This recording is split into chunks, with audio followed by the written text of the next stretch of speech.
Le temps de mettre le nom. Bonsoir, ça va? Vous allez bien? Bonsoir, comment allez-vous? Ça se passe bien? D'accord. Ok, ben, je vais m'installer et dire un petit mot quand même par là. D'accord. Je vous en prie. Il y a 7 grandes étapes. Nous avons déjà commencé. La première étape, c'était la conception donc, des outils de collecte. Ça, c'est fait. Par la suite, nous avons formé nos chariots de statistiques, nos points focaux. Ça a été fait. La troisième étape, c'était maintenant la collecte.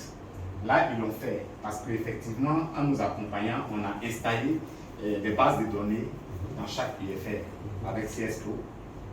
Donc, ils ont saisi les données. Ce sont ces données-là, ces bases de données que nous avons récupérées pour venir ici et que nous essayons donc de suivre toutes ces étapes-là pour pouvoir être sûr à la fin donc, de cet atelier de disposer en tout cas d'une base de données unique qui contiendra les données brutes de l'université. S'en suivra ensuite le traitement et la production du rapport à travers les requêtes. Et après ça, l'avant-dernière étape serait la validation. Là, en ce moment, quand on aura le draft de notre annuaire, on va convier les représentants, parce que ça devient stratégique, les directeurs, les DCI, tout ça. Ils viendront, on va présenter le produit de notre travail. Ils vont faire des amendements qu'on va prendre en compte et puis sortir donc, la version définitive qui nous voudrons diffuser. C'est le travail que vous faites, un travail énorme, important, qu'il faut qu'on poursuive, qu'on fasse avec toute la rigueur qu'il faut.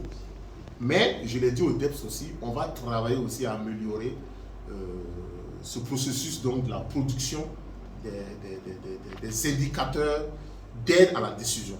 Parce qu'aujourd'hui, nous avons des ressources électroniques importantes, nous avons des moyens, tous les outils de digitalisation et tout ça qui existent. Il faut qu'on travaille, ce n'est pas seulement dans la production des données, hein, dans tous les secteurs donc, de l'université, à rendre un certain nombre de choses plus aisées, plus faciles et moins coûteux. Je pense qu'on est à l'ère de la digitalisation. On ne peut plus rester en arrière. Hein. Donc je pense que les universités, les institutions d'enseignement supérieur de recherche les plus performantes sont celles qui ont mis donc, le digital et tous ces moyens modernes là, au cœur de leur processus de pilotage et de gestion. Voilà ce que je voulais dire pour montrer encore l'importance de cette question. Et j'ai encore toute l'importance parce que c'est un centre d'intérêt pour moi.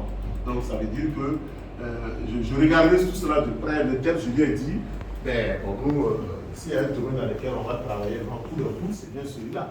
Et travailler aussi à former, à renforcer les capacités. Parce que tous ces acteurs qui seront dans les différentes unités qui seront amenés à alimenter ces bases, il faut évidemment les former. Et tout ça, c'est faisable. Je pense qu'on a à l'intérieur de l'université, les compétences existent. Voilà ce que je voulais vous dire. Encore merci à vous. Bonne continuation. Et à très bientôt. Allez, bonne continuation. Et à très bientôt.